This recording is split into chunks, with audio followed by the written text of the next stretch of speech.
काय लावलंय हो इकडे रोजच्या रोज काय लावलंय रोडवर? अरे लोक परेशान होऊन चालले तर लोक इथं.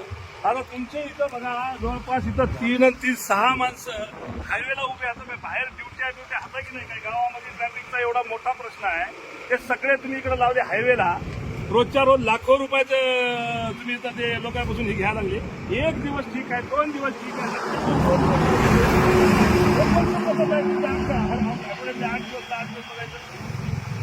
नाही असं नाही. हे लोक इतकं हलकटपणाने बोलायला ना, लोक म्हणाले हे काय लावलंय म्हणायचे धंदा सगळा. असं नाही हो, हे बंद करा बरं बाबा, बिलकुल बंद करा. उद्यापासून नाही दिसले पाहिजे तुम्हाला. काय मला सांगा, तुमच्या इकडे काय उमरखेडमध्ये काय सोनं चोरायला यायचे लोक? काय कशासाठी आहे मोहीम मला काय लक्षातच येईना. नाही बिलकुल बंद करून टाका साहेब. उद्यापासून तुमच्याकडे वाहनं नाही दिसले पाहिजे मला बरं का. लय परेशान व्हायला लागलेत लोक घेणं. महाराष्ट्रात कुठं नाही, आपल्याचीच आहे. काय पद्धत आहे?